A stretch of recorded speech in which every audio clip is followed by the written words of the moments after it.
আজকের আবহাওয়াটা এমন জানেন তো বন্ধুরা, খিচুড়ি না হলেই না। আর আমিও খিচুড়ি রান্না করে ফেললাম।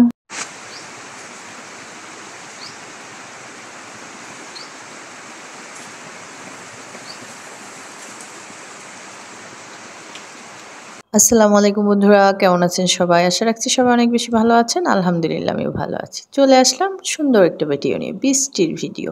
তো এত বৃষ্টি দেখে আমার ঘরে যারা আছে, আমার হাজবেন্ড, আমার মেয়ে, তাদের ডিমান্ড কি? খিচুড়ি খাবে। তো সকাল থেকে কারেন্ট নেই।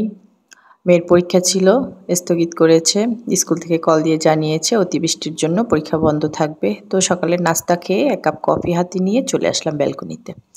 এরপর তাদের ডিমান্ড অনুযায়ী খিচুড়ি রান্না করব। এখানে চাল ডাল নিয়ে নিয়েছি। দেখেন একটু আবহাওয়াটা কি অবস্থা। আমি কিন্তু রান্নাঘরে চলে এসেছি। চালটা ধুয়ে নিচ্ছি। এখানে মুগ ডাল, মুসুরির ডাল আর ভাতের চাল। আমি কিন্তু পোলার চালের খিচুড়ি খেতে অতটা পছন্দ করি না। ভাতের চালের খিচুড়ি রান্না করব একটু আঠালো আঠালো করে, একদম ঝরঝরে না। পেঁয়াজ, রসুন, কাঁচামরিচ এটা একটু ভেজে নিচ্ছি। একটু শুকনা মরিচ কেটে দিয়ে দিলাম, একটু ভেজে নেব। পোলাও চালের খিচুড়ি আমার কাছে মনে হয় কি খেলে পরে বেশি পানির তৃষ্ণা লাগে, এরকম আর কি। তো হলুদ, মরিচ, জিরে গুঁড়া, ধনিয়া গুঁড়া আর একটু আদা দিয়ে দিব। এটা দিয়ে এটাকে কষিয়ে নেব।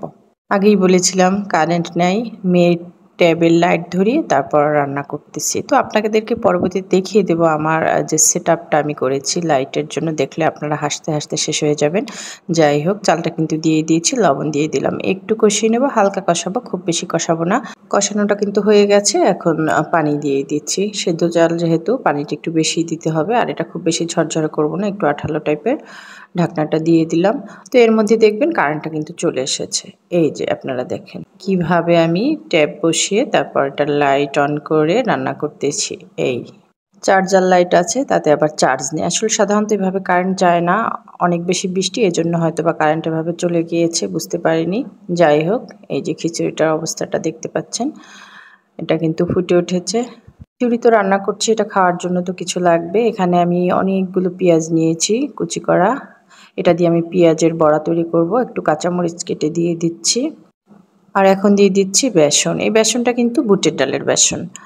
তো এটা দিয়ে দিলাম। আর একটু 1 চামচ পরিমাণ আর কি চালের গুঁড়ো দিলাম। কর্নফ্লাওয়ার নেই, তাহলে আর চালের গুঁড়োটা লাগতো না। একটু চালের গুঁড়ো দিয়ে হলুদ, মরিচ আর লবণটা দিয়ে একটু মাখিয়ে নিয়ে একটা ডিম দিলাম, বাইন্ডিংয়ের কাজটা করবে। আর দেখি ডিমটা হলো দেশি মুরগির ছোট্ট ডিম একেবারে, তো হয়নি। তো আমি একটু পানি নিয়ে নিচ্ছি, তারপর এটাকে একদম মাখিয়ে নেব।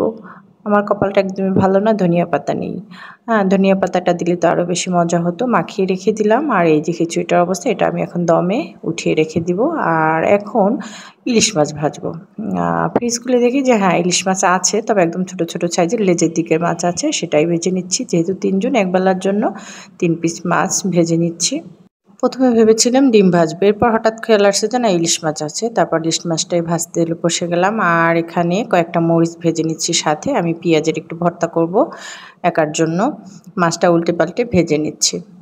মাছটা ভেজে উঠিয়ে নিয়ে এখন আমি এই যে বড়াগুলো ভেজে নিচ্ছি। দেখতে পাচ্ছেন একদম লাল করে ভেজে উঠিয়ে নেব। এই যে বুটের ডালের এই পেঁয়াজের বড়াটা খেতে কিন্তু ভীষণ মজার হয়। আমি আবার মসুর ডাল খেতে পারি না, এজন্য বুটের ডালের বড়াটাই বেশি খাই। আর এখানে এখন কিন্তু আমি খিচুড়িটা সার্ভ করে নিচ্ছি আমার জন্য।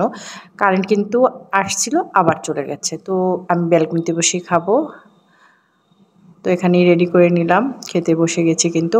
আর যারা আছে তারা আমার পিছন দিক দিয়ে ব্যালকনিতেই বসে গেছে। ঘরের ভিতর অন্ধকার, তো এখানে অনেক আলো।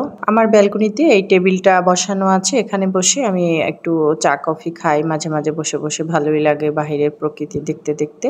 তো সেখানেই আজকে কিন্তু বসে বসে দুপুরের খাবারটা খেয়ে নিচ্ছি। ভালোই লাগতেছে, অন্যরকম একটা মানে মজা। বাহিরের আবহাওয়াটা আবার সেই রকমের। আর এখানে খেতে বসে মনে হচ্ছে যেন আমি কোথাও পিকনিকে চলে আসছি, এরকম একটা মনে হচ্ছে। যাই হোক, খাবারগুলো কিন্তু আমার কাছে ভালোই লেগেছে। আপনারা জানাবেন কেমন হয়েছে। ভালো লাগলে কমেন্ট করবেন, লাইক করবেন। সবাই